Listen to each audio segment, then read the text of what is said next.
하늘이 열렸어. 내가 말하는 하늘은 구름 위의 하늘이 아니야. 신주를 탄 사람만이 보는 하늘의 문이 열렸다는 거야. 그 문 너머에서 뚜렷하게 보였어. 두 기운이 서로를 향해 밀려들었어. 하나는 멀리서 서서히 올라오고 있었고 하나는 위에서 꺼져가는 불처럼 점점 어두워지고 있었어. 2025년. 그 해는 그냥 넘어가는 해가 아니야. 하늘에서 내려온 기운이 땅의 기운을 바꾸는 때야. 내가 본 건 한 사람은 하늘에서 기운을 받아 등을 밀어주더라고. 아무리 막아도 그 사람은 올라가. 바람이 등 뒤에서 미는 사람은 사람이 막을 수 없어. 그 사람은 역사의 책장에 이름이 남을 인물이야. 나는 그 이름을 들은 건 아니야. 근데 그 기운이 너무 강해서 나도 모르게 눈물이 나더라. 사명이 있는 사람이야. 하늘이 기운을 줬다는 건 길을 만들겠다는 뜻이야. 근데 말이야, 그 반대편에 있는 기운도 봤어. 크고 강했던 기운이었지. 사람들 위에 올라앉았고 큰 소리도 냈어. 근데 그 기운 뒤에 뭐가 매달려 있었는지 알아? 업이야. 검은 기운 줄줄이 따라다니더라. 감춰진 죄가 묶여 있었어. 나는 보였어. 그 사람은 2025년 지나면서 다 드러나. 그리고 그 죄는 어디로 이어지느냐? 쇠문 아니야. 높은 담, 차가운 바닥, 그리고 혼자 남은 그림자. 하늘은 늘 경고를 줘. 근데 사람은 잘 못 들어. 난 단지 본 걸 말하는 사람일 뿐이야. 누구냐고? 그건 묻지마. 이름을 말하면 하늘 기운이 흩어져. 천기야. 천기를 누설하면 나도 탈나고 기운도 끊겨. 그 이름을 내가 말하진 않아도 듣는 사람 마음에는 벌써 떠오르는 얼굴이 있을 거야. 왜냐면 하늘은 다 알려주거든. 기운이라는 건 움직이는 거야. 들숨과 날숨처럼. 올라가는 자가 있으면 내려가는 자도 있는 법이야. 그 내려가는 자는 그동안 쌓아온 죄가 이제야 하나씩 드러나는 거야. 그 사람은 몰랐을 거야. 하늘이 다 보고 있었단 걸. 그리고 그 죄는 절대로 묻히지 않아. 하늘은 절대 눈을 감지 않아. 결국은 법 앞에 서게 돼. 사람이 세운 법이 아니라 하늘이 내린 심판이야. 이 두 기운의 충돌은 이미 시작됐어. 그리고 올해 그 분기점이 결정돼. 누가 위로, 누가 아래로, 누가 역사의 인물로 남고 누가 수의 옷을 입게 될지. 하늘은 이미 답을 줬어. 나는 그저 전할 뿐이야. 이 말은 2025년을 앞두고 청주의 한 무당이 신점 자리에서 조용히 꺼낸 말이었다. 평소 말을 아끼던 그녀는 이례적으로 긴 이야기를 꺼냈고 주변에 앉은 이들은 숨을 삼킨 채 들었다. 무속계 안에서도 이름 없이 널리 알려진 이 무당은 평생을 신주를 타고 살아온 인물로 과거 여러 사건의 기운을 먼저 본 예언자로 회자되곤 했다. 사람들은 그날 이후 이 말을 계시로 여겼다. 이건 단순한 신점이 아니었다. 예언의 말, 하늘의 계시, 운명의 문이 열리는 소리로 받아들여졌다. 그리고 이 말은 빠르게 퍼져나갔다.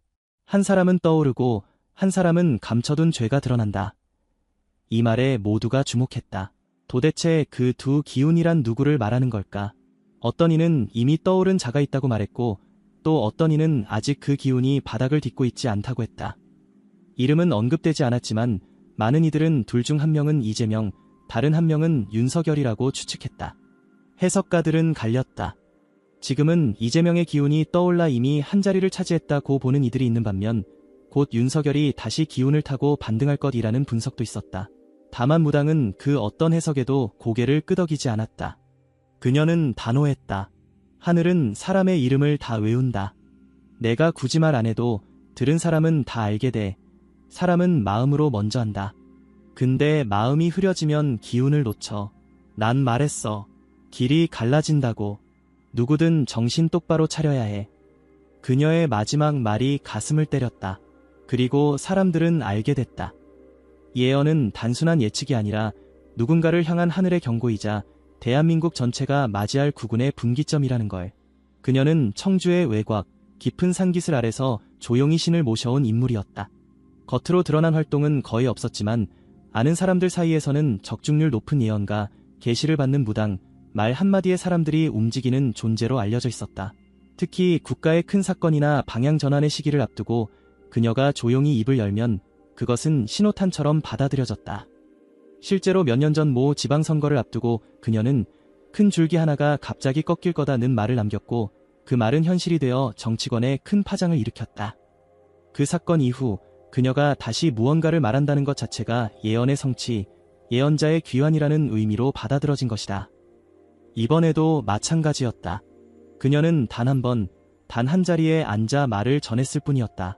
하지만 그 말 속에는 한 해의 흐름이 담겨 있었고 그 안에는 대한민국 전체의 국운이 들어있었다. 무엇보다 그녀가 강조한 것은 2025년은 이미 결정된 해라는 점이었다. 많은 해석가들이 이 예언을 분석했다. 특히 예언 속 두 기운, 즉 하나는 올라가고 하나는 사라진다.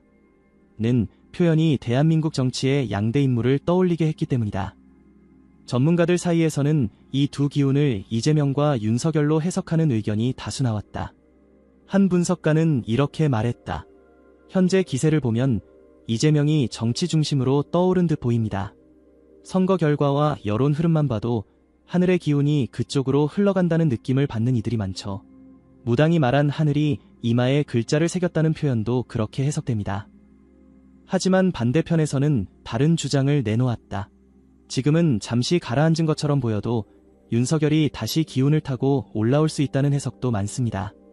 실제로 무속에서는 기운의 반전이 하루아침에 일어나는 경우가 적지 않습니다. 더구나 죄가 드러난다는 말은 양쪽 모두에게 적용될 수 있는 모호한 표현입니다. 바로 이 지점에서 해석은 사람마다 갈리기 시작했다. 누군가는 떠오르는 자는 이재명이라 하고 또 다른 이는 몰락할 기운은 윤석열이 아니라 오히려 반대라 했다. 이름을 명확히 밝히지 않은 무당의 태도는 이 논쟁을 더욱 자극했다. 하지만 그녀는 왜 끝까지 이름을 말하지 않았을까? 그 이유는 무속의 철칙, 즉 천기를 누설하면 안 된다는 금기 때문이다. 무속에서 말하는 천기는 하늘이 미리 내려준 계시다. 그 계시는 기운이나 상징의 형태로 전달되며 그것을 함부로 사람의 말로 풀어내면 신줄이 끊긴다. 하늘의 징벌을 받는다. 기운이 엉킨다는 믿음이 있다. 무당은 분명히 이렇게 말했다. 이름은 내가 말할 게 아니야. 듣는 사람이 알게 되는 거지. 그 기운이 누구 얼굴에 붙어 있는지는 하늘이 이미 다 보냈어. 내가 입으로 얘기하면 그 기운이 달아나. 나는 그냥 길만 보여준 거야. 이처럼 이름을 밝히지 않고도 모두가 짐작하게 만드는 방식, 그것이 무당이 전한 예언의 가장 강력한 특징이었다. 단순히 누가 이기고 지느냐가 아니라 기운의 흐름, 하늘의 뜻, 대한민국이라는 땅이 앞으로 어디로 흘러갈지를 읽는 것이 예언의 본질이라는 점을 그녀는 강조하고 있었다. 특히 2025년이라는 시점은 단순한 연도가 아니라 운명의 해, 시대의 분기점, 전환점으로 지목되었다. 그녀는 지금까지도 2025년 이후의 흐름에 대해 말을 아끼고 있지만 이미 던진 말들만으로도 예언의 무게는 시청자들의 마음을 사로잡기에 충분했다. 그리고 누가 떠오르든 누가 사라지든 그 흐름은 단 한 사람의 문제가 아니었다. 그녀의 말 속에는 분명히 이런 뜻이 담겨 있었다.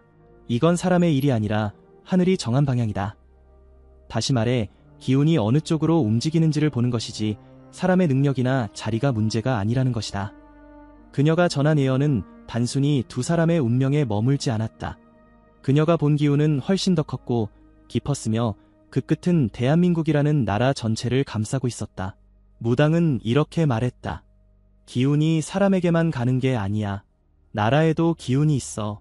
그 기운이 바뀌는 해가 오래고 그 흐름이 어디로 흘러가느냐에 따라 이 나라는 앞으로 열해를 다르게 살게 돼. 그녀는 2025년을 운명의 해로 그리고 그 이후를 기운의 대전환기로 지목했다. 지금까지 대한민국은 여러 위기와 불확실성 속에서 중심을 잡기 어려웠다. 정치의 혼란, 경제의 불안, 국제정세의 요동까지 겹치면서 국민들의 마음도 불안정했다. 하지만 그녀는 이 모든 혼란이 단지 큰 기운이 들어오기 전의 고비라고 말했다. 하늘이 큰 기운을 내릴 땐 그 전에 반드시 흔들림이 있어. 그게 바로 시험이야. 나는 그 흔들림을 받고 그게 앞으로 1에서 2년 정도 이어진다는 걸 알았어. 바람이 세고 사람 마음이 흩어지고 나라가 어디로 가는지 모르는 듯할 거야. 하지만 그 바람이 잦아들면 기운은 본래 자리를 찾아와. 그리고 그 자리에 한국이라는 이름이 올라가게 돼. 그녀는 이 흐름을 맑은 기운의 진입이라 표현했다. 맑은 기운이란 무속에서 말하는 하늘과 땅의 기운이 맞는 시기로 나라 전체에 복이 들어올 때를 뜻한다. 즉, 국운 상승의 시기다. 그녀는 이렇게 말했다. 1에서 2년 고비를 넘기고 나면 이 나라는 바뀐다. 단지 좀 나아지는 게 아니야. 세계가 보는 눈이 달라지고 예전에는 우리가 손 내밀던 나라들이 이제는 손을 내미는 일이 생겨. 이건 기운의 반전이고 하늘이 우리에게 내린 보상 같은 거야. 고비만 넘기면 앞으로 열에는 한국이 앞서가는 해가 돼. 이 말은 단순한 위로가 아니었다. 실제로 그녀가 말했던 과거의 흐름은 상당수 현실에서 일치했다. 특히 특정 해에 예상치 못한 인물의 부상이나 정치의 흐름, 국외 상황에서의 반전 등이 놀라운 적중을 보인 바 있어 이번에도 이 흐름을 실현될 예언, 검증된 계시로 받아들이는 이들이 늘고 있다. 그리고 그녀는 그 열해를 이렇게 설명했다. 기운이 일단 자리를 잡으면 그걸 밀어내긴 어려워. 올라간 기운은 한동안 내려오지 않아. 그 기운이 지금 하늘문 앞에 와 있어. 그 문이 오래 열리느냐 닫히느냐는 결국 이 나라의 선택이야. 정신 차리고 흔들리지 말아야 해. 지금 이 시기만 잘 넘기면 10년은 걱정 없어. 무속에서 말하는 하늘문은 변화의 순간을 뜻한다. 나라 전체의 국운 변화, 전환점, 새로운 흐름의 입구로 해석된다. 그녀가 본 그 문은 지금 반쯤 열려 있었고 안으로 들어올 기운은 분명 크고 맑은 기운이었다. 그리고 그 기운은 단 한 사람의 덕이 아닌 이 나라 땅과 백성 전체가 만들어낸 흐름이라는 점도 강조했다. 즉, 떠오르는 자도 중요하지만 그를 중심으로 기운이 나라 전체에 퍼진다는 점이 이번 예언의 핵심이었다. 이제 사람들은 이 질문을 마주하게 되었다. 지금의 혼란은 끝을 향해 가고 있는가? 우리가 그 하늘문을 제대로 열 수 있는가? 그 문이 열렸을 때 그 안으로 들어갈 준비가 되어 있는가? 그녀의 예언은 구체적인 날짜나 인물보다 그 흐름의 본질을 보는데 초점이 맞춰져 있었다. 2025년은 그냥 시간이 흐르는 해가 아니다. 이 해를 어떻게 보내느냐에 따라 다가올 열해의 중심이 어디로 향하는지가 결정되는 시기, 즉 전 세계 흐름 속 한국의 자리를 바꿀 결정적 순간이라는 것이다. 무당의 예언이 세상에 퍼지자 해석은 사람마다 다르게 나뉘었다. 어떤 이들은 이건 이재명을 두고 한 말이라 단정했고 또 어떤 이들은 기운이 꺼진 자는 윤석열일 것이라 말했다. 반대로 윤석열이 다시 올라갈 수 있다거나 이재명이 오히려 곧 업이 드러나 쇠문을 통과할 것이라는 해석도 나왔다. 실명은 그녀가 말한 적 없지만 누구든 듣고 나면 특정 인물의 얼굴이 머릿속에 자연스레 떠오른다는 점이 사람들을 더욱 사로잡았다. 이름은 없지만 상징은 분명했고 기운의 묘사는 현실의 누구와 누구를 겨냥한 것인지 짐작하게 만들기에 충분했다. 해석가들은 하나같이 말했다. 예언의 말은 상징이기 때문에 단정할 수 없다. 하지만 그 안에 담긴 흐름과 정서는 지금 한국이 처한 상황과 절묘하게 맞아떨어진다. 그렇기에 이번 예언은 계시의 무게, 예언자의 직감, 놀라운 적중 가능성이라는 관점에서 분석되고 있다. 하지만 그녀는 해석을 두고 다투는 이들에게 짧게 이렇게 말했다. 길은 하늘이 가르쳐주고 사람은 마음으로 판단하는 거야. 나는 그냥 하늘이 내려준 말을 입으로 전했을 뿐이야. 그 말을 어떻게 받아들이든 그건 듣는 사람 몫이지. 나는 누구도 골라주지 않아. 그녀의 말은 단호했지만 담담했다. 그리고 마지막으로 한마디를 덧붙였다. 이 말은 쉽게 흘려들을 예언이 아니야. 이건 경고야. 하늘은 늘 미리 알려줘. 근데 사람들은 다 지나고 나서야 알지. 지금은 아직 문이 닫히기 전이야. 누구든 기운이 닿는 자리에 있다면 정신 차리고 바르게 걸어야 해. 자칫 잘못 걸으면 큰 기운이 와도 그 안에 못 들어가. 이 경고는 단지 떠오르는 자나 내려가는 자에게만 해당하는 것이 아니었다. 듣는 이 모두에게 주어진 말이었다. 사람도, 정치도, 나라의 흐름도 지금 전환점 위에 있다는 것, 그리고 하늘은 그 방향을 이미 정했지만 마지막 선택은 인간에게 맡긴다는 의미였다. 실제로 그녀는 이렇게 말했다. 하늘은 언제나 길을 줘. 근데 그 길을 걷는 건 사람이야. 기운이 와도 그걸 틀어막는 마음을 가진 자는 스스로 길을 막는 거야. 나는 그냥 그 기운을 받고 들은 걸 말했을 뿐이야. 이 말은 듣는 사람에게 묘한 울림을 줬다. 지금이야말로 눈에 보이는 것보다 눈에 보이지 않는 기운의 흐름을 읽어야 할 때라는 신호처럼 느껴졌기 때문이다. 하늘이 기운을 움직이면 결국 모든 것은 그 방향대로 흘러간다. 그리고 2025년은 그 방향이 갈리는 결정적 순간, 전환점, 운명의 해로 기록될 것이라는 메시지가 이 예언의 핵심이었다. 이제 시청자들이 해야 할 일은 단 하나다. 누가 떠오르고 누가 꺼지는지 판단하는 것이 아니라 그 기운이 나라 전체에 어떤 영향을 줄 것인지를 느끼고 각자의 길을 준비하는 것이다. 말은 끝났고 기운은 움직이고 있다. 지금 들리는 말보다 보이지 않는 흐름을 보는 사람이 이 기운 안에 들어갈 수 있다. 하늘은 늘 먼저 말해준다. 그걸 알아듣는 사람이 복을 받는다. 그녀의 마지막 이 말은 예언이 아니라 예언의 경계선 위에 선 사람들을 향한 조용한 외침이었다. 그리고 지금 이 말을 들은 사람들의 마음속에도 한 가지 질문이 맴돌고 있다. 그 떠오르는 자는 누구이며 내려가는 자는 정말 준비가 되어 있었던 것일까? 2025년 8월 14일 새벽 4시 전국 수백만 명이 같은 꿈을 꾸는 일이 벌어진다면 당신은 그것이 단순한 우연이라고 생각하시겠습니까? 그리고 바로 다음 날 8월 15일 광복절에 아무도 예상하지 못했던 인물이 한국의 앞에 서게 된다면 과연 그건 어떤 의미를 갖는 걸까요? 인도의 한 소녀는 분명히 이렇게 말했습니다. 그날 당신도 같은 꿈을 꾸게 될 것입니다. 하늘이 움직입니다. 사람들의 의식이 깨어납니다. 그리고 한국은 완전히 다른 나라가 될 것입니다.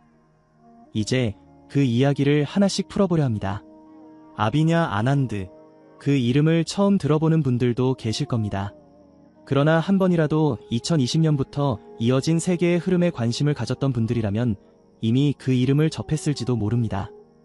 그는 인도 구자라트주의 작은 마을에서 자란 평범한 소년이었습니다. 하지만 7살 때부터 고대 베다 수학과 천체 관측에 빠져들었고 천문 현상과 수비학적 계산을 통해 미래를 예측하기 시작했습니다. 부모는 그의 손에 장난감이 아닌 천체 도표와 예언 일지를 쥐어주었습니다. 그렇게 그는 수년간 오로지 하늘을 보며 자랐고 누구보다 조용한 소년이었지만 누구보다 선명한 시야를 가진 아이였습니다. 그가 처음 주목을 받은 건 2019년 말이었습니다. 그의 유튜브 채널에 올라온 짧은 영상 하나. 2020년 3월 전 세계가 큰 질병으로 고통받게 될 것입니다. 당시 사람들은 그저 지나가는 소년의 공상이라며 흘려들었습니다. 그러나 불과 몇 달 후 현실은 달라졌습니다. 국경은 닫히고 도시들은 멈췄으며 사람들은 모두 집안에 갇혔습니다. 예언은 맞았습니다. 그 후로도 그의 말들은 이어졌고 그 말들은 하나씩 현실이 되었습니다. 2022년 유럽의 동쪽에서 시작된 군사적 충돌, 2023년 고대의 땅이라 불리는 지역에서 다시 피어난 불길, 그 모든 사건을 그는 미리 말했다고 기록되어 있습니다. 그의 블로그에는 당시의 별자리 위치와 날짜까지 적혀 있었고 전문가들은 그 정밀한 예측력에 놀랐습니다. 하지만 그런 그가 2025년을 언급하며 특별히 한국을 지목한 것은 처음 있는 일이었습니다. 아비냐 아난드는 전 세계적인 사건은 꾸준히 예측해왔지만 어느 한 국가에 대해 이토록 구체적인 말을 남긴 것은 이례적이었습니다.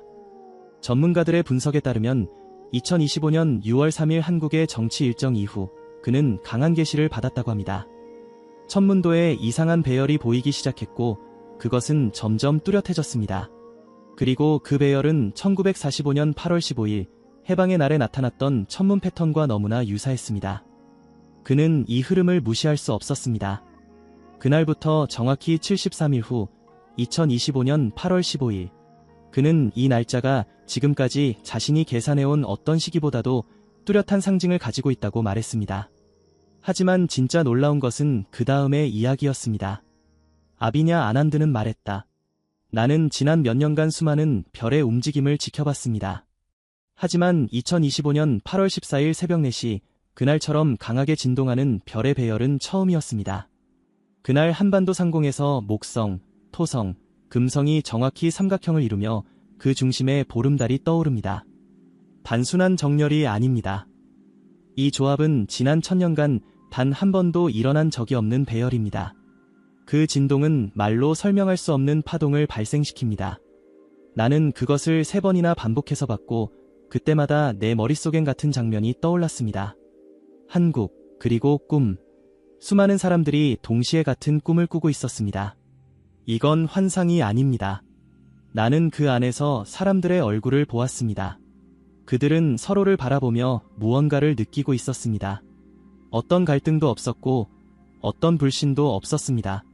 그들은 하나로 연결되어 있었습니다. 그리고 하늘을 향해 고개를 들고 있었습니다. 그때 서울의 중심에서 한 인물이 등장했습니다. 그 사람은 수백만 명의 시선 속에 나타났고 아무 말 없이 서 있었지만 모든 이들이 외쳤습니다. 바로 그분이라고. 그 장면은 꿈이 아니었습니다. 그것은 예고였습니다. 그것은 이미 정해진 흐름이었습니다. 그는 이렇게도 말했습니다. 당신이 그날 새벽 눈을 뜬다면 하늘을 바라보십시오. 별들은 특별한 형태로 정렬되어 있을 것입니다. 그리고 만약 당신이 그 꿈을 꾼다면 그건 우연이 아니라 선택된 것입니다. 당신은 그 꿈 속에서 그 사람의 얼굴을 보게 될 것입니다. 누군지 모를 수도 있습니다. 하지만 심장은 기억할 것입니다. 그리고 그 다음 날 당신은 선택하게 됩니다. 이제는 더 이상 준비할 시간이 많지 않습니다. 이처럼 아비냐 아난드는 2025년 8월 14일과 15일을 중심으로 전개되는 한국의 미래에 대해 아주 구체적인 예언을 남겼습니다. 그는 단순히 사건을 말한 것이 아니라 그 사건이 한국 사회에 어떤 영향을 주게 될지를 시각적으로 묘사했습니다. 그의 말에 따르면 그날 이후 대한민국은 과거의 나라가 아닐 것입니다. 민족의식이 다시 살아나고 정치적 갈등과 지역적 분열은 급격히 사라진다고 그는 설명했습니다. 그리고 중요한 것은 그 중심에는 단 한 명의 인물이 등장한다는 것입니다. 그는 기존의 정치인이 아니며 화려한 언변도 유명한 이력도 없는 인물이라고 합니다. 그러나 모든 이들이 그를 알아보게 된다고 말합니다. 지금까지 들으신 내용은 단지 예고편에 불과합니다. 아비냐 아난드는 예언에서 단지 꿈을 말하지 않았습니다. 그는 그 이후 펼쳐질 한반도의 변화, 그리고 대한민국이 세계사 속에서 어떤 자리로 이동하게 될지를 더욱 구체적으로 예언했습니다. 그리고 그 변화는 단순히 외교적 사건이 아니라 한민족 전체의 의식이 깨어나는 과정으로 묘사됩니다. 이제부터 그가 남긴 예언의 두 번째 절정, 그 인물의 등장 이후 펼쳐지는 한반도의 운명에 대해 들어보시겠습니다. 과연 그가 말한 그분은 누구이며 그는 어떻게 대한민국의 미래를 이끄는 구원자가 되는 걸까요? 그는 이렇게 말했습니다. 내가 본 그 인물은 권력이 아니라 진실을 향해 걸어온 사람이었습니다. 젊은 시절 그는 실패를 겪었습니다. 그리고 중년에는 좌절도 있었지요. 대중에게 외면당했던 시기도 있었습니다. 하지만 그는 끝까지 자신의 신념을 놓지 않았습니다. 명예를 좇지도 않았고 권력에 손을 내밀지도 않았습니다. 오히려 세상의 불합리를 보고 물러섰던 사람입니다. 그러나 그것은 도피가 아니었습니다. 그는 세상과 거리를 두면서도 세상에 필요한 것이 무엇인지를 정확히 알고 있었습니다. 그리고 그것을 준비해왔습니다. 나는 그의 길을 보았습니다. 외롭고 고된 길이었지만 그는 절대 포기하지 않았습니다. 아비냐 아난드는 그 인물의 외모에 대해서도 다음과 같이 묘사했습니다. 그는 60대 초반쯤 되어 보였습니다. 키는 특별히 크지도 작지도 않았습니다. 그러나 눈빛이 남달랐습니다. 수많은 경험을 통해 쌓은 지혜가 그 눈에 담겨 있었습니다. 고통과 희망이 동시에 머물러 있었습니다. 옷차림은 평범했습니다. 화려한 정장도 고급스러운 장식도 없었습니다. 그러나 그 소박한 모습 속에는 쉽게 설명할 수 없는 기운이 흐르고 있었습니다. 그 중에서도 가장 인상적이었던 것은 그의 손이었습니다. 오른손 검지에 끼워진 작은 은반지. 그 안에는 고대 한국의 상징처럼 보이는 문양이 새겨져 있었습니다. 나는 그것을 보고 단번에 알 수 있었습니다. 이 사람은 준비된 자였다는 것을. 그리고 그는 한반도의 변화에 대해 이렇게 이어갔습니다. 그 인물이 등장하고 나서 모든 것이 달라졌습니다. 분열은 사라졌습니다. 대립은 끝났습니다. 나는 사람들이 서로를 껴안는 모습을 보았습니다. 남과 북이 나뉘어 있었던 장벽이 무너졌고 판문점에서 수많은 이들이 눈물을 흘리며 만났습니다. 나는 그 장면을 너무도 또렷이 보았습니다. 누군가는 말했습니다. 그건 그저 꿈일 뿐이라고. 하지만 나는 압니다. 그것은 예정된 미래였습니다. 단지 그 흐름을 인식한 자만이 그것을 기억하게 될 것입니다. 그가 말하는 통일은 단순한 정치적 합의가 아니었습니다. 이것은 강제로 이루어지는 통합이 아닙니다. 총이나 협박이 아닌 마음의 흐름으로부터 시작되는 통일입니다. 나는 그 흐름이 문화에서 시작되는 것을 보았습니다. 언어와 감정, 기억과 역사가 다시 이어지는 과정을 보았습니다. 그리고 그 중심에는 한 사람이 있었습니다. 그는 통일을 선언한 것이 아니라 사람들로 하여금 통일을 원하게 만든 사람이었습니다. 그는 지도자가 되기 이전부터 이미 수많은 이들에게 마음속 지도자가 되어 있었습니다. 내가 본 미래에서 사람들은 말했습니다. 그분이 아니었다면 우리는 아직도 싸우고 있었을 것입니다. 예언은 거기서 끝나지 않았습니다. 그는 그 지도자가 한국을 어떻게 이끄는지에 대해서도 설명했습니다. 그는 권위를 버렸습니다. 높은 탑에 머물지 않았고 일반 사무실에서 일을 시작했습니다. 그는 사람들이 원하는 것을 듣고 불필요한 예산을 줄였습니다. 그 돈은 미래를 위해 사용됐습니다. 복지, 교육, 다음 세대를 위한 기술. 그는 사람들의 삶에 직접 영향을 미치는 결정을 내렸고 그 결정은 국민들이 체감할 수 있는 변화로 이어졌습니다. 사람들은 그를 따르지 않아도 믿게 되었습니다. 그것이 진정한 지도력이라는 것을 그가 보여주었습니다. 아비냐 아난드는 이 모든 예언을 말하면서도 단호하게 경고했습니다. 이 모든 미래는 한 가지 조건에 달려 있습니다. 그것은 바로 2025년 8월 15일 한국인들이 어떤 선택을 하느냐에 달려 있습니다. 만약 그날 올바른 방향을 바라보지 못한다면 그 미래는 잠시 멈출 것입니다. 5년의 정책이 방향을 잃은 흐름, 국민들의 혼란. 나는 그 가능성도 보았습니다. 그러나 희망이 완전히 사라지는 것은 아닙니다. 선택은 언제나 존재합니다. 하지만 단 한 번 주어지는 기회가 있습니다. 바로 그날 8월 15일. 그것이 그 기회입니다. 그리고 그는 덧붙였습니다. 나는 그 사람의 얼굴을 끝내 완전히 보지 못했습니다. 흐릿했습니다. 하지만 나는 확신합니다. 그는 지금 한국인들의 곁에 있습니다. 그는 어딘가에서 묵묵히 자신의 일을 하고 있습니다. 그러나 아직 아무도 그를 그런 사람이라고 생각하지 않고 있습니다. 그가 준비해온 시간은 너무도 길었습니다. 하지만 그 긴 기다림이 끝나가는 시점이 지금입니다. 그는 나타날 것이고 사람들은 알게 될 것입니다. 그가 누구인지를. 아비냐 아난드는 이 말을 남기고 3일간 단식에 들어갔습니다. 그의 관측 장비들은 이상하게도 한국의 방향을 향해 스스로 회전했다고 기록되어 있습니다. 컴퓨터 화면에는 알 수 없는 한국어 문장이 떠올랐고 그의 일지에는 평소와 다른 글씨로 이렇게 적혀 있었습니다. 우주여, 이것이 정말 당신의 뜻입니까? 나는 감당할 준비가 되어 있습니까? 그는 마지막으로 이렇게 말했습니다. 8월 14일 새벽 4시. 그 시간, 당신이 하늘을 올려다본다면 당신은 알게 될 것입니다. 그리고 그날 밤 당신이 꾼 꿈이 단순한 꿈이 아니었음을 8월 15일 아침에 알게 될 것입니다. 그 사람을 본다면 주저하지 마십시오. 당신의 심장이 말할 것입니다. 이분이 바로 그분이라고. 아비냐 아난드는 이어서 다음과 같은 미래를 설명했습니다. 그는 그것을 단지 희망으로 말하지 않았습니다. 계산된 결과라 했고 이미 정해진 흐름이라 했습니다. 2026년입니다. 내가 본 장면은 너무도 선명했습니다. 회담 장소는 판문점이었습니다. 그곳에서 한 사람이 김정은을 마주하고 서 있었습니다. 그리고 놀랍게도 대화를 먼저 요청한 쪽은 북쪽이었습니다. 그 자리에는 형식도 허례도 없었습니다. 오직 두 사람의 진심만이 오갔습니다. 나는 그들의 악수를 보았습니다. 그리고 그 순간 지난 수십 년간 단절되었던 통로들이 열리기 시작했습니다.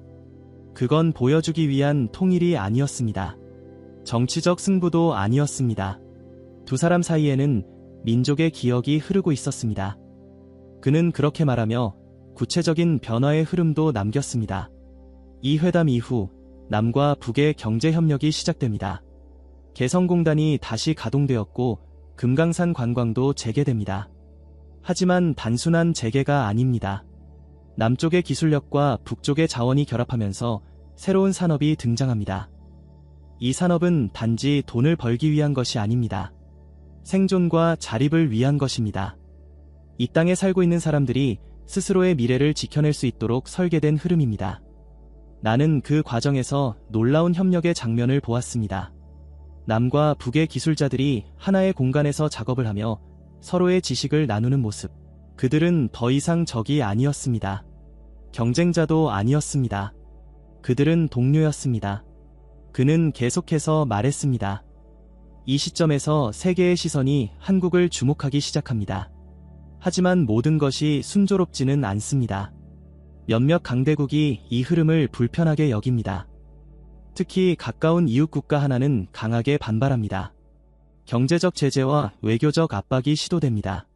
그러나 한국은 새로운 외교 전략으로 이를 넘어서게 됩니다. 외교는 단순한 전략이 아닙니다. 진심과 중심이 있어야 합니다. 내가 본 미래에서 한국은 그 중심이 되었습니다. 세계는 처음으로 이 땅의 결정을 존중하기 시작했습니다. 아비냐 아난드는 이 시기를 국군의 대전환이라고 표현했습니다. 나는 별의 흐름 속에서 이 시기에 대한민국을 감지했습니다. 외형적 강대국이 아니라 의식과 중심의 강국으로 자리잡는 시기였습니다. 지도자 한 사람의 힘이 아닌 국민 전체의 흐름이 모여 만들어낸 변화였습니다.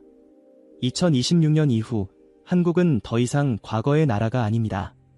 통일이 선언되는 그 순간부터 전 세계는 한국을 새로운 축으로 보게 됩니다. 그리고 그 흐름은 되돌릴 수 없는 속도로 진행됩니다. 그는 끝으로 이렇게 경고했습니다. 그러나 나는 이 모든 흐름이 단 하나의 조건에 달려있음을 분명히 보았습니다. 2025년 8월 15일, 그날 한국인들이 어떤 방향을 향해 마음을 모으느냐에 따라 모든 것이 달라집니다. 그날을 놓친다면 모든 흐름은 지연될 수 있습니다. 나는 그 가능성도 함께 보았습니다. 올바른 선택이 이루어지지 않는다면 한국은 혼란과 정체의 시기를 겪게 됩니다. 그리고 그 시기는 5년 이상 이어질 수 있습니다. 그 기간 동안 국민들은 피로감을 느끼게 되고 다시 원점으로 돌아가게 됩니다. 나는 그 장면도 보았습니다. 그래서 이렇게 말하는 것입니다. 시간이 많지 않습니다. 기회는 준비된 이들에게만 주어집니다. 그날은 단순한 휴일이 아닙니다. 운명을 바꾸는 날입니다. 아비냐 아난드는 예언을 남기고 한동안 모든 활동을 중단했습니다. 그의 유튜브 채널에는 영상이 올라오지 않았고 블로그도 조용해졌습니다. 대신 주변 전문가들은 그의 상태를 전하며 그가 말없이 깊은 사색과 관측에 집중하고 있다고 전했습니다. 그의 관측 장비는 여전히 한반도를 향하고 있었고 컴퓨터 화면에는 반복해서 같은 문장이 떠올랐다고 합니다. 한국은 준비되어 있는가? 그리고 그의 일지에는 다음과 같은 문장이 적혀 있었습니다. 지금의 혼란은 새로운 시대를 여는 마지막 통과의 레이다. 만약 이 흐름을 한국이 받아들인다면 그 나라는 완전히 달라질 것이다. 그는 마지막으로 이렇게 말했습니다. 나는 한국을 오래 지켜봤습니다. 그 땅은 여러 번의 아픔을 겪었고 수많은 시험을 통과했습니다. 그러나 이번에는 다릅니다. 이것은 반복이 아닙니다. 새로운 시작입니다. 내가 본 그 사람은 구원자라는 단어로 설명될 수 있는 인물이었습니다. 그는 누군가를 구하려는 사람이 아니라 모든 이들이 스스로를 구할 수 있도록 돕는 사람이었습니다. 나는 그런 사람이 한국의 중심에 서는 것을 보았습니다. 그리고 그 사람이 나타나는 시점은 하늘이 준비한 때였습니다. 그는 예언을 마친 후 더 이상 한국에 대한 미래를 말하지 않겠다고 했습니다. 그 이유에 대해서는 이렇게 말했습니다. 이제는 내가 말할 필요가 없습니다. 한국인 스스로가 그 흐름을 선택할 것입니다. 10년 동안 내가 말할 수 있는 모든 것을 전했습니다. 이것은 마지막 선물입니다. 당신은 이야기를 어떻게 들으셨습니까? 이것이 과연 단순한 이야기였다고 생각하십니까? 아니면 지금 이 순간 우리 모두가 놓여있는 현실의 연장선이라고 느껴지십니까? 아비냐 아난드는 말했습니다. 그날 밤 당신이 꾸는 꿈은 단순한 꿈이 아닙니다. 그것은 기억입니다. 그 기억은 당신이 깨어났을 때 당신의 가슴 속에 남아있을 것입니다. 그리고 그 기억이 당신의 선택을 이끌게 될 것입니다. 그는 반복해서 강조했습니다. 이 모든 예언은 하늘의 흐름을 통해 계산된 것이며 인간의 감정이나 기분에 좌우되는 것이 아니라 했습니다.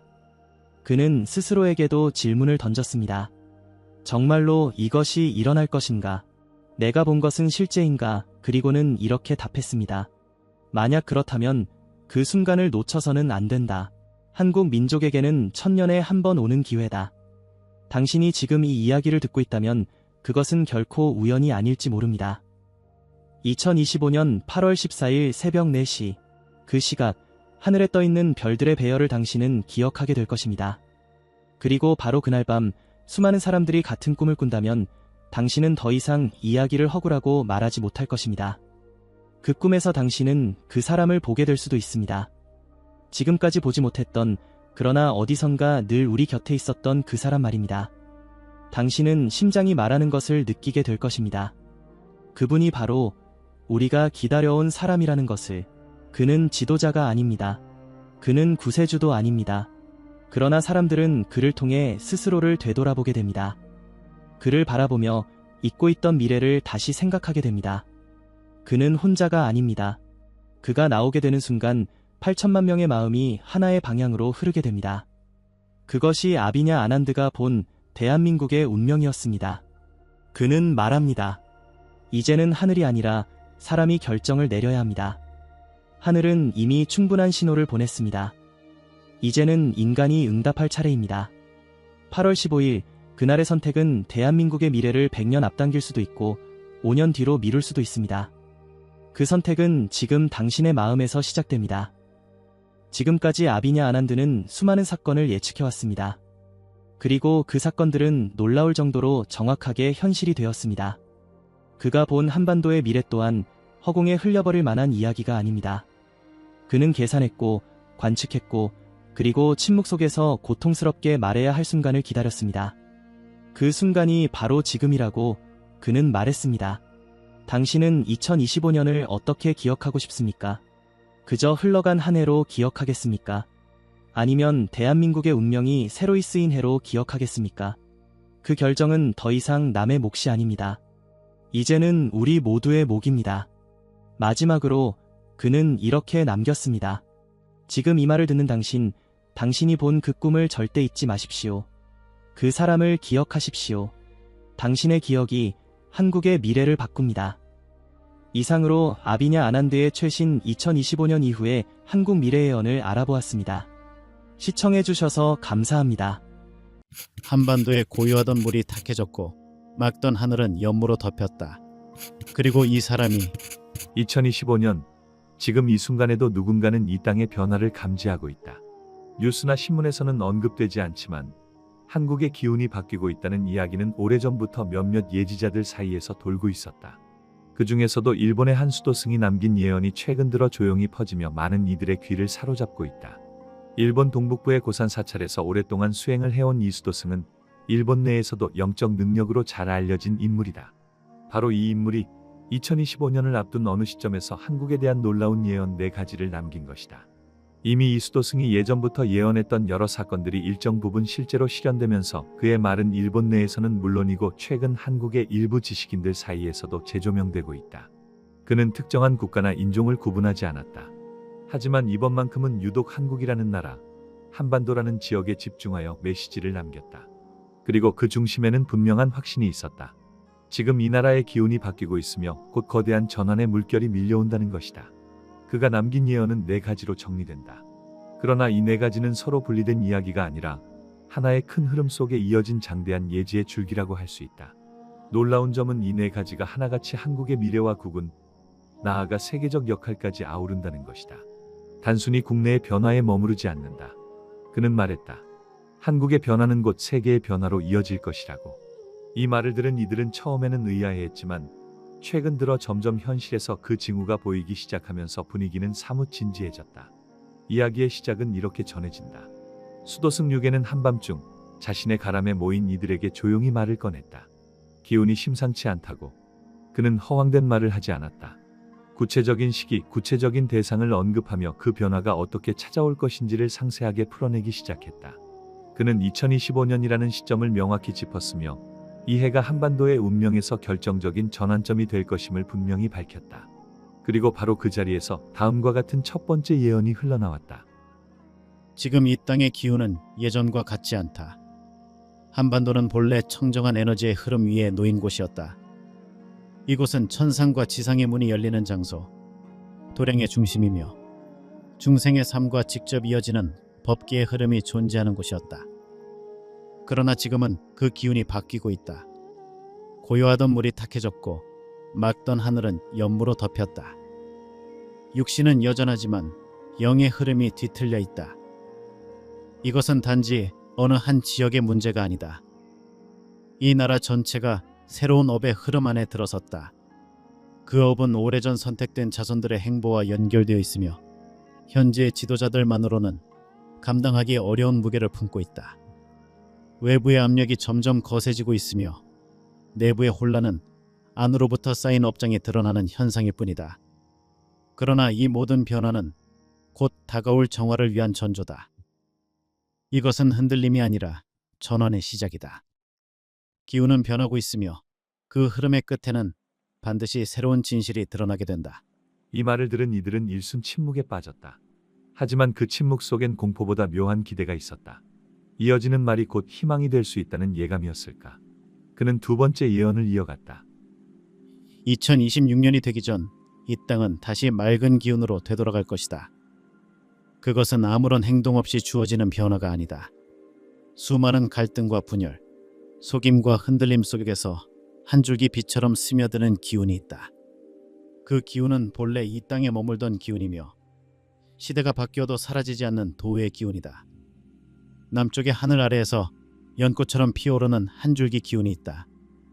그것은 마치 대웅전 앞에서 향이 피어오르듯 천천히 퍼져간다.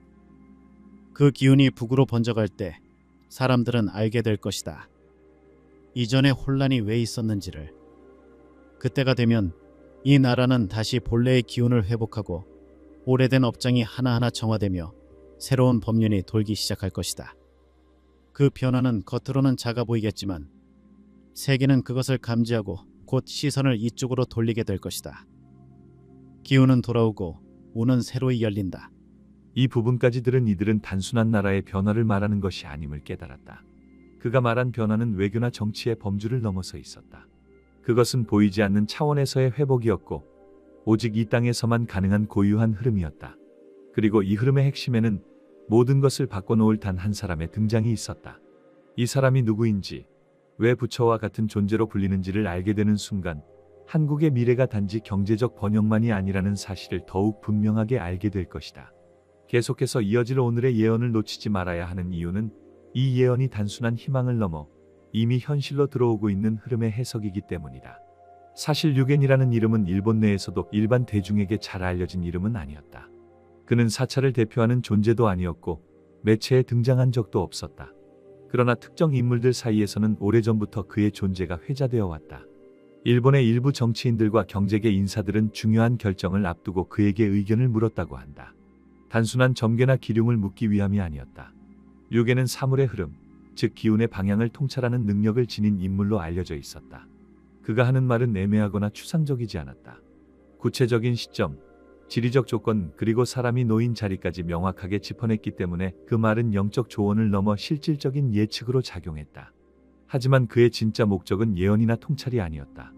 그는 인간 세계의 변화를 기운으로 읽는 방식으로 그 변화를 어떻게 다룰지를 가르쳐주는 자였다. 그는 반복해서 말했다. 변화는 갑자기 일어나는 것이 아니라 오랫동안 쌓인 기운의 응축으로 나타나는 결과일 뿐이라고. 그렇기 때문에 지금 우리가 목격하는 현실 또한 이미 오래전부터 진행되어 온 기운의 흐름이라는 것이다. 그 흐름의 중심에 이제 대한민국이 자리하고 있다고 그는 말했다. 그는 그 이유에 대해 이렇게 설명했다. 이 세상에서 도량의 자리를 잃지 않은 나라는 많지 않다. 많은 곳에서 이미 업이 쌓여 혼탁해졌으며 도의 기운은 자취를 감추었다. 그러나 한반도는 아직도 본래의 도량을 품고 있다. 수많은 풍파 속에서도 맥이 끊기지 않았고 그 맥은 지금도 살아있다. 나는 그것을 본다. 남과 북의 경계 너머에 살아있는 기운이 있으며 그 기운은 하나로 이어질 준비를 마치고 있다. 그것은 단순한 통일이 아니라 도의 결합이다. 진정한 의미의 합일은 영혼의 통일이며 그 중심에 바로 한 사람이 있다. 이 말을 듣고 많은 이들이 궁금해했다. 한 사람이 누구인가? 그는 정치 지도자인가? 종교 지도자인가? 아니면 우리가 아직도 알지 못하는 평범한 인물인가? 류게는 이에 대해 한참 동안 침묵을 지킨 후 천천히 입을 열었다. 그리고 세 번째 예언이 나왔다. 이것은 단순한 인물에 대한 예고가 아니었다. 대한민국의 운명 그리고 세계의 흐름까지도 바꿔놓을 수 있는 인물에 대한 상징적 계시였다. 한 사람이 올 것이다. 그는 이미 이 세상에 있다. 그는 새롭게 태어나는 것이 아니라 이미 존재하고 있으며 누군가는 그를 알아보았고 누군가는 그의 존재를 부정하고 있다. 그는 법을 설하지 않는다. 하지만 그의 말에는 진실이 있으며 그의 행동에는 자비가 있다. 그는 외롭고 조용한 길을 걷고 있지만 그가 지나간 자리에는 기운이 다시 살아난다. 나는 본다. 그가 지나간 산에는 다시 초목이 피고 그가 머문 땅에는 물이 맑아진다. 그는 부처와 같은 존재이되 자신을 부처라 하지 않는다. 그는 구세주라 불릴 수 있지만 그 스스로는 구세주라 주장하지 않는다. 그는 하늘이 정한 자리에서 준비를 마쳤으며 때가 되면 세상 앞에 드러날 것이다. 그가 등장하는 시점은 대한민국의 기운이 되돌아오는 때와 맞물린다. 그는 단독으로 움직이지 않는다. 기운이 그를 따라 움직이며 법계가 그를 도와준다. 눈이 맑은 자는 그를 보고 알아보겠지만 눈이 흐린 자는 그의 존재를 보고도 부정할 것이다. 그는 대자비의 인연으로 이 땅에 머물고 있으며 그를 통해 이 민족은 길을 찾게 될 것이다.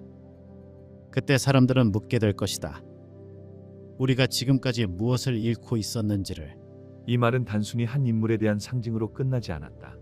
류계는 이 예언을 하며 많은 사람들의 반응을 이미 예견하고 있었다. 그의 말에 따르면 이 인물은 유명 인사가 아닐 수 있다. 거꾸로 평범한 모습 속에 비범한 기운을 지닌 자일 수 있다. 그래서 사람들은 그를 알아보지 못하고 알아보더라도 인정하지 않으려 할 것이라고 했다. 그러나 역설적으로 그가 등장함으로써 세상의 흐름은 바뀔 것이며 대한민국은 본래의 자리를 회복하게 될 것이라 그는 확신에 차서 말했다. 그의 예언은 이 땅의 많은 이들에게 경각심을 일으켰다. 동시에 한 가지 질문을 남겼다. 과연 우리는 그를 알아볼 준비가 되어 있는가? 그는 텔레비전이나 인터넷에서 보게 될 인물이 아닐지도 모른다. 어쩌면 이미 우리 곁에 있으며 다만 우리가 그럴 리 없다고 생각하고 지나친 것일 수도 있다. 류계는 마지막으로 이 말을 덧붙였다. 길은 드러난다. 그러나 그 길을 걸을 준비가 된 자만이 그 길을 끝까지 갈 수 있다. 내가 본 것은 단지 미래가 아니라 이 땅에 다시 열리는 진실의 문이다. 그 문은 한 사람으로 인해 열릴 것이며 그로 인해 한국은 세상의 도량이 될 것이다. 그는 예언의 말 한마디마다 불교적 은유와 기운의 흐름을 담아냈다. 도량, 법계, 자비, 업장과 같은 단어들이 그의 말 속에서는 단순한 상징이 아니라 실제 변화의 작동 원리로 제시되었다. 그리고 그 변화는 먼 미래가 아니라 지금 이 순간 조금씩 다가오고 있었다. 이제 남은 것은 이 네 번째 예언이었다. 통일과 세계 강국이라는 미래에 관한 가장 놀라운 계시. 그리고 그것이 단지 꿈이 아니라는 것을 류계는 마지막 예언에서 더욱 분명하게 전하고 있었다. 류계이 남긴 네 번째 예언은 그가 말한 네 가지 중 가장 장대한 범위를 가진 것이었다. 지금까지의 예언이 한반도 내의 흐름과 인물에 대한 통찰이라면 마지막 예언은 대한민국이라는 국가가 세계 속에서 어떤 자리로 나아갈 것인가에 대한 것이었다. 그는 이 네 번째 예언을 전하며 시기를 명확하게 언급했다. 그 변화는 결코 먼 미래가 아니며 이미 그 조짐은 나타나기 시작했다고 그는 단언했다. 그리고 그 변화의 핵심에는 대한민국의 통일이라는 키워드가 자리하고 있었다. 하지만 이 통일은 단순한 정치적 통합이나 제도적 병합을 의미하지 않았다. 류계는 이 통일을 기운의 합일이라고 표현했다. 그의 네 번째 예언은 다음과 같다. 대한민국은 통일을 이룰 것이다. 그러나 그 통일은 칼이나 문서로 이루어지지 않는다. 그것은 기운의 일치, 업의 정화, 도량의 통합으로 이루어질 것이다. 나는 본다. 남과 북을 가로지르는 거대한 바람의 흐름이 있다. 그 바람은 대지의 중심에서 시작되어 세 방향으로 퍼져나간다. 그것은 단절된 인연의 끈을 다시 잇고 억눌렸던 진실을 수면 위로 떠오르게 한다. 그날이 오면 대한민국은 그 자체로 하나의 큰 수행처가 될 것이다. 오랜 분단은 도의 실현을 위한 과정이었으며 그 과정을 거친 이 나라만이 새로운 시대의 중심이 될 수 있다. 나는 본다. 세계는 그 중심을 이곳으로 옮기게 될 것이다. 정치나 무력, 경제만으로 설명할 수 없는 이유로 이 땅은 세계가 주목하는 곳이 된다. 법륜이 도는 소리가 세계를 울리고 그 소리는 이 민족의 심장에서 시작된다. 이 말을 들은 이들은 충격과 함께 긴 침묵에 빠졌다. 류계는 한반도의 통일을 단지 하나의 사건으로 본 것이 아니었다. 그것은 전 세계가 새롭게 정비되는 흐름의 일부였고 한국은 그 흐름의 시작점이 될 것이라는 뜻이었다. 실제로 그는 이 예언을 하기 전 지금의 세계 정세가 곧 거대한 재편의 시기를 맞이할 것이라고 예고한 바 있다. 인류 전체가 기존의 질서에서 벗어나 새로운 균형점을 찾아가야 할 시기에 한반도가 새로운 길의 중심에 놓이게 된다는 것이다. 그는 한반도의 통일 이후 대한민국이 보여줄 모습에 대해서도 구체적으로 언급했다. 그것은 단지 국력이 강해지는 것이 아니라 그 나라의 정신과 문화가 전 세계에 영향을 끼치게 되는 흐름이었다. 류계는 그것을 도량이 세계를 비춘다는 표현으로 말했다. 그 표현은 단순한 종교적 언어가 아니라 국가의 정체성이 세계인의 마음에 닿는다는 의미였다. 그는 말했다. 대한민국은 이제 말하는 나라가 아니라 보여주는 나라가 될 것이며 그 변화는 이미 시작되었다고. 이 예언이 전해진 시점은 2024년 말이었다. 그리고 2025년이 들어서면서 한반도에는 여러 변화가 감지되기 시작했다. 정치적 분위기, 경제 흐름, 남북 간의 기류 등 외형적인 징후들뿐 아니라 국민들의 정서와 인식에서도 묘한 변화가 시작되었다. 그는 그것을 기운의 반전이라고 표현했다. 그에 따르면 진짜 변화는 정책이 아니라 의식에서 시작된다고 했다. 그리고 한국은 이미 그 의식의 전환점에 도달하고 있다고 강조했다. 그가 언급한 변화의 열쇠는 바로 한 사람에게 있었다. 앞서 말한 이미 존재하고 있으나 많은 이들이 알아보지 못한 그 인물. 그는 단독으로 이 모든 변화를 일으키는 존재는 아니었다. 그러나 그를 중심으로 기운이 정돈되고 법계의 흐름이 방향을 잡는다고 했다. 그 인물이 공식적으로 드러나는 시점부터 통일을 향한 실제적 움직임이 본격적으로 시작될 것이라는 것이다. 그 움직임은 처음에는 작고 느리게 보이겠지만 시간이 지날수록 거대한 물결처럼 주변을 바꾸게 된다. 그리고 결국에는 전 세계가 그 흐름에 반응하게 된다. 이 예언은 한국이 단순히 성장하는 국가가 아니라 세계 질서의 축이 바뀌는 과정에서 중심적인 역할을 맡게 된다는 놀라운 메시지를 담고 있다. 그는 예언의 마지막에 이렇게 말하며 입을 닫았다. 대한민국은 선택을 받은 땅이다. 그것은 민족의 우월을 말하는 것이 아니라 이 시대의 도량이 머무는 자리가 어디인지를 말하는 것이다. 이제 그 자리가 드러나고 있으며 그 자리에 합당한 자들이 일어서고 있다. 나는 본다. 이 나라의 이름이 이제 세계의 중심에서 들리게 될 것이다. 그리고 그것이 이루어질 때 많은 이들이 뒤늦게 그 의미를 깨닫게 될 것이다. 류겐의 네 가지 예언은 단순한 예측이 아니라 시대의 흐름을 읽어내는 통찰이었다. 2025년은 그의 예언이 본격적으로 드러나는 시점이며 한국이라는 나라가 세계 질서 속에서 새로운 존재감을 드러내는 해로 기록될 가능성이 높아지고 있다. 그리고 그 변화는 지금 이 순간에도 시작되고 있다. 류겐의 말처럼 기운은 이미 움직이고 있으며 그 기운을 알아보는 이들만이 다음 문으로 나아갈 수 있다.